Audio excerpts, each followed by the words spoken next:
I just want to comment on this economic story. We haven't really had an economic riff in a while. So Wall Street keeps telling us that the Fed is going to be lowering its policy rates soon, and the market rates are going to follow that down. But Wall Street's been consistently wrong on this.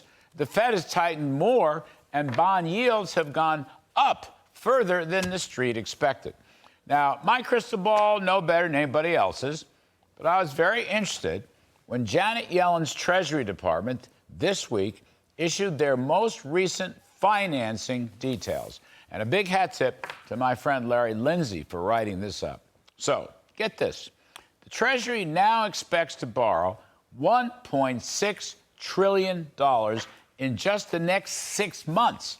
That's trillion dollars, 1.6, between October 1st, 2023 and March 31st, 2024. And that would come, get this, to roughly 11% of GDP. Those are big numbers, very big numbers, virtually unheard of, 11% of GDP borrowing. Nothing like it in peacetime.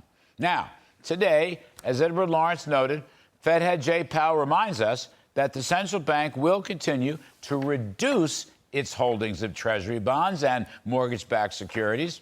Economists call that quantitative tightening. So far, the Fed has taken about $1 trillion out of the high-powered money supply over the past year or so. But if Powell and company are to be believed, they're going to take at least another trillion out of the money supply, which leads to the question, who exactly is going to buy the $1.6 trillion in new bonds?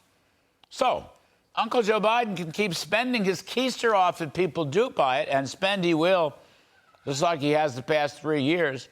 Now it's foreign aid with a big dollop of so-called emergency spending in areas that have no emergencies. It's a battle between guns and butter.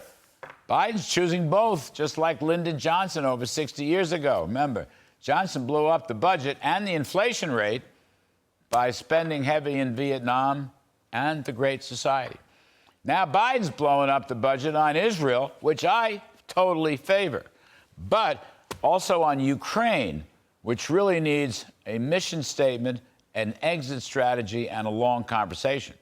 Plus, Mr. Biden's got some peanuts for more babysitting at the open border down south. And he's got this as the big $56 billion for various social spending that has nothing to do with anything except political election year handouts. But I'm going to come back to all the borrowing. The Biden Treasury just announced who's going to buy that stuff. The Fed says it won't. China hasn't been buying in quite some time. Neither has Japan. Meanwhile, the consumer saving rate has come way down, so that cushion may be gone. Of course, there are a lot of factors that drive up or down on interest rates, but sometimes supply and demand do matter, because investors may well want a higher interest rate to bail out Mr. Biden's profligate ways. Meanwhile, over the last 32 months, worker wages have gone up 15.5%, but the level of the consumer price index has gone up even more, 17.7%. So you've got declining real wages. And typical family incomes, well, some have estimated the drop in median family incomes to be nearly $7,000. That's the reason why Bidenomics is so unpopular. It's a question of affordability, including an 8% mortgage rate. Folks are working hard, but they can't afford the Biden economy. And that's especially true for lower income families, where the poverty rate has shot up in the recent Biden years. So, what's the economic outlook? Well, this is interesting. The Biden Treasury has said the fourth quarter will grow by less than 1%. And for all of next year, the Treasury is actually predicting a minuscule 1% for the whole year. That ain't much. Meanwhile, I would say, with a topsy-turvy yield curve where short rates higher than long rates for over a year, there's about a 65% probability of recession.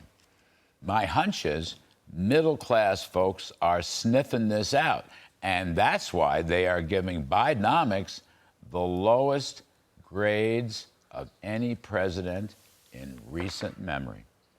Okay, just saying.